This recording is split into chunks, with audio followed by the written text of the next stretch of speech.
यहाँ पर एक क्वेश्चन है, the dissociation constant of a weak acid. Weak acid dissociation constant को हम के बेस पर स्मॉल ए को लगाकर डिनोट करते हैं।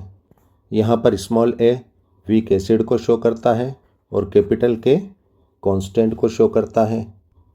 यानी यहाँ पर के ए क्या है, वीक एसिड डिसोसिएशन कांस्टेंट है। और ये वीक एसिड डिसोसिएशन कांस्टेंट कितना है, इज़ 1 × 10⁻⁴। इसे हम दुर्बल अम्ल विघटन स्थिरांक भी कहते हैं। अब आगे क्या कहा जा रहा है, in order to prepare a buffer solution with a pH 5, यानी 5 हाइड्रोजन आयन कॉन्सेंट्रेशन का बफर सॉल्यूशन बनाने के लिए the salt by acid ratio should be, यानी हमसे पूछा जा रहा है कि 5 pH का बफर सॉल्यूशन बनाने के लिए साल्ट बाय एसिड का रेशो क्या होना चाहिए। तो यहाँ पर आंसर होगा बी, यानी 10:1। ये किस तरह से होगा, आइए हम देखते हैं। हम जानते हैं जिस सॉल्यूशन का pH 5 होगा वो बफर सॉल्यूशन क्या होगा, एसिड बफर सॉल्यूशन होगा। क्योंकि हम जानते हैं जिस सॉल्यूशन का pH 7 होता है वो सॉल्यूशन क्या होता है, न्यूट्रल होता है। और जिस सॉल्यूशन का pH 1 to 6 होता है वो क्या होता है, एसिड सॉल्यूशन होता है। और जिस सॉल्यूशन का pH 8 to 10 होता है वो क्या होता है, बेसिक सॉल्यूशन होता है। और ऐसा एसिडिक सॉल्यूशन जिसका pH क्या होता है, 1 होता है, वो स्ट्रॉन्ग एसिड का सॉल्यूशन होता है। और ऐसा सॉल्यूशन जिसका pH क्या होता है, 6 होता है, वो वीक एसिड का सॉल्यूशन होता है। इसका मतलब 3 pH का जो सॉल्यूशन होता है वो मीडियम एसिडिक सॉल्यूशन होता है, यानी मध्यम अम्लीय होता है। और यहाँ पर हमारा ये 5 क्या होगा, यानी 5 pH का जो सॉल्यूशन होगा वो क्या होगा, वीक एसिड बफर सॉल्यूशन होगा। यानी जब भी एसिडिक बफर सॉल्यूशन की बात होगी तो उसमें एसिड क्या होगा, वीक होगा। और जब भी बेसिक बफर सॉल्यूशन की बात होगी तो वहाँ पर बेस क्या होगा, वीक होगा। यहाँ पर पहले हम एसिडिक बफर सॉल्यूशन की एक छोटी सी जानकारी ले लेते हैं। एसिडिक बफर की क्या डेफिनेशन होती है, वीक एसिड और उसी वीक एसिड के स्ट्रॉन्ग बेस से बने साल्ट के सॉल्यूशंस को आपस में मिलाने पर क्या बनता है, एसिडिक बफर सॉल्यूशन बनता है। यहाँ पर हम समझने के लिए वीक एसिड एसिटिक एसिड को ले लेते हैं। जब हम वीक एसिड को आयोनाइज करते हैं तो हमें क्या मिलता है, एसीटेट मिलता है। और क्या मिलता है, H+ प्रोटॉन मिलता है, यानी हाइड्रोजन आयन मिलता है। यहाँ पर ये एसीटेट आयन क्या है, इस एसिटिक एसिड का क्या है, कंजुगेटेड बेस है, यानी क्या है, स्ट्रॉन्ग बेस है। क्योंकि हम जानते हैं वीक एसिड में से जब एक प्रोटॉन निकल जाता है तो क्या मिलता है, हमें उस वीक एसिड का स्ट्रॉन्ग कंजुगेटेड बेस मिलता है, यानी संयुग्मित क्षार मिलता है।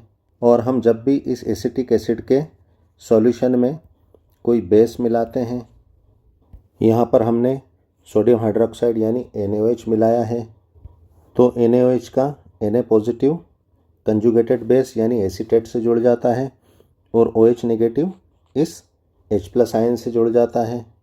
हम जानते हैं जब भी एसिड और बेस की रिएक्शन कराई जाती है तो कौन सी रिएक्शन होती है, न्यूट्रलाइजेशन रिएक्शन होती है, उदासीनीकरण अभिक्रिया होती है। और क्या बनते हैं, साल्ट बनते हैं। तो यहाँ पर हमें एक सोडियम एसीटेट साल्ट प्राप्त होता है और यहाँ पर क्या होता है, वाटर मॉलिक्यूल रिलीज होता है। तो एसिडिक बफर सॉल्यूशन की क्या डेफिनेशन थी, जब वीक एसिड सॉल्यूशन को उसी के कंजुगेटेड बेस से बने साल्ट सॉल्यूशन को जब आपस में मिलाया जाता है, प्लस किया जाता है, तो एसिडिक बफर सॉल्यूशन बनता है। एसिडिक बफर सॉल्यूशन के लिए हेंडरसन और हेसलबाल्क ने क्या इक्वेशन दी थी, ये हमारी एसिडिक बफर सॉल्यूशन की हेंडरसन हेसलबाल्क इक्वेशन है। हमें क्वेश्चन में क्या क्या गिवन है, एक तो pH की वैल्यू 5 दे रखी है और क्या है, एसिड डिसोसिएशन कांस्टेंट यानी Ka की वैल्यू 1 × 10⁻⁴ दे रखी है। हम यहाँ पर pH की वैल्यू 5 को पुट कर देते हैं फार्मूले में। यहाँ पर हमने pH की वैल्यू 5 पुट कर दी है। हमारा पी के ए का क्या फार्मूला होता है, p K a is equal to minus log K a. यहाँ पर हम एसिड डिसोसिएशन कांस्टेंट के ए की वैल्यू रख देंगे 1 इंटू 10⁻⁻⁴। हम चाहें तो यहाँ पर वैल्यू 10⁻⁻4 भी रख सकते हैं, क्योंकि 1 में मल्टीप्लाई होने पर वैल्यू उतनी की उतनी ही रहती है। लेकिन हम यहाँ पर अभी पूरी वैल्यू ही पुट करेंगे ताकि आपको थोड़ी ज़्यादा जानकारी हो जाए। हमने यहाँ पर के ए की वैल्यू पुट कर दी है। अब यहाँ पर अगर हम देखें तो ये टर्म लॉग के किस फार्मूले की तरह लग रही है,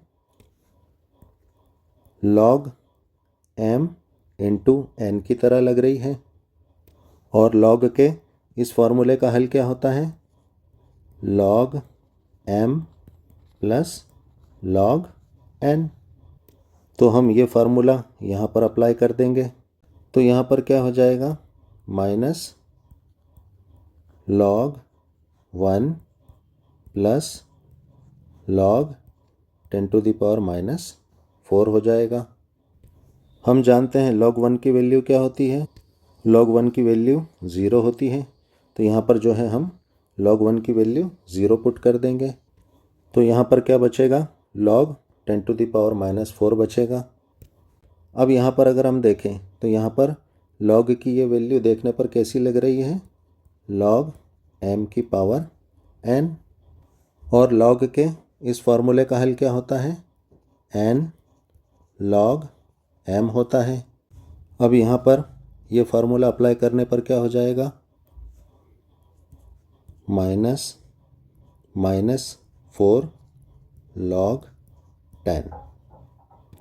log 10 की वैल्यू क्या होती है, log 10 की वैल्यू 1 होती है। तो यहाँ पर हम जो है इस जगह 1 रख देंगे। तो ये क्या हो जाएगा, -4 हो जाएगा, माइनस से माइनस कैंसिल। तो यहाँ पर क्या बचेगा, 4 बचेगा। यानी पी के ए की वैल्यू क्या आई, 4 आई। अगर हम यहाँ पर 1 इंटू 10⁻⁻4 ना रख के सिर्फ 10⁻⁻4 रखते तो हम जो है log m की पावर n फार्मूले से डायरेक्ट यहाँ पर हम 4 ला सकते थे। अब यहाँ पर फार्मूले में पी के ए की वैल्यू 4 पुट करने पर यहाँ पर हमने पी के ए की वैल्यू 4 रख दी है। अब हम इस वैल्यू 4 को यहाँ पर लेफ़्ट साइड में ले जा लेंगे। तो ये प्लस की वैल्यू इधर जाकर क्या हो जाएगी, माइनस की हो जाएगी। तो यहाँ पर क्या हो जाएगा, 5 - 4 यानी यहाँ पर 1 बचेगा। अब यहाँ पर हमें ये इक्वेशन प्राप्त हो जाएगी। अब यहाँ पर हमें क्वेश्चन के मुताबिक साल्ट बाय एसिड की वैल्यू निकालना है। और यहाँ पर क्या दे रखा है, लॉग दे रखा है। तो यहाँ पर हम एक लॉग की छोटी सी जानकारी ले लेते हैं। हम जानते हैं लॉग और एंटी लॉग एक दूसरे के इन्वर्स होते हैं। हम पहले यहाँ पर लॉग की जानकारी ले लेते हैं। मान लो यहाँ पर एक वैल्यू है a, उसकी पावर है x और इसका हल यानी आंसर है n। इस वैल्यू को अगर हम लॉग की तरह हल करें तो हम जानते हैं ये जो लॉग होता है ये क्या होता है, नेचुरल लॉगरिथम होता है और ये होता है 10 के बेसिस पर। अगर हम यहाँ पर a, x और n की वैल्यू रखें तो a क्या है, मान लो यहाँ पर 10 है और x क्या है, उसकी पावर 2 है और n क्या है, इस 10⁻2 का हल यानी 100 है। यानी इस वैल्यू को अगर हम लॉग के फॉर्म में लिखें तो कैसे लिखेंगे, बेस a पर n का लॉग क्या होता है, x होता है। यानी इस वैल्यू का लॉग के फॉर्म में हल ये होगा। यानी हम ये कह सकते हैं कि जो पावर होती है वही क्या होती है, लॉग होती है। और यहाँ पर अगर हम इस वाली टर्म को इनकी वैल्यूज़ के साथ अगर लॉग के फॉर्म में लिखें तो ये क्या हो जाएगा, बेस 10 पर 100 का लॉग क्या हो जाएगा, 2 हो जाएगा। क्योंकि हम जानते हैं जो नेचुरल लॉग होता है वो बेस 10 पर ही होता है। यानी हम ये कह सकते हैं कि जो एक्सपोनेंट होता है वो ही लॉग होता है। अगर हम इसी लॉग की वैल्यू से एंटी लॉग को अगर समझें तो जैसा कि हमने बताया था एंटी लॉग क्या होता है, लॉग का इन्वर्स होता है। तो ये log 10 इस तरफ जाकर क्या हो जाएगा, एंटीलॉग बन जाएगा। तो यहाँ पर बेस 10 पर 2 का एंटीलॉग क्या हो जाएगा, 100 हो जाएगा।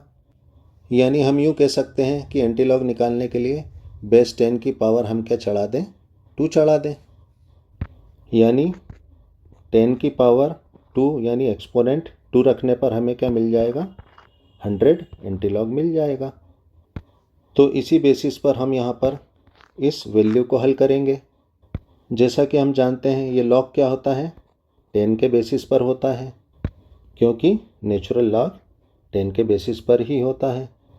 अब हम इस लॉग को बराबर के इस तरफ लाएंगे तो ये क्या बन जाएगा, एंटीलॉग बन जाएगा। अब हम इस 1 का एंटीलॉग निकाल लेंगे। तो हमने एंटीलॉग कैसे निकाला था, इस 10 की पावर हम इस 1 को चढ़ा देंगे, जैसा यहाँ पर हमने किया था। तो यहाँ पर 10 की पावर 1 यानी 10 ही बचेगा। तो यहाँ पर हमारा 1 का एंटीलॉग 10 आ गया। और हम जानते हैं किसी भी वैल्यू के नीचे क्या होता है, 1 होता है। तो यहाँ पर हमारा साल्ट बाय एसिड का रेशो क्या हो जाएगा, 10:1 हो जाएगा, जो कि हमारा आंसर बी है, 10:1। Thanks for watching. वीडियो को लाइक कर देना, फटाफट सब्सक्राइब करो।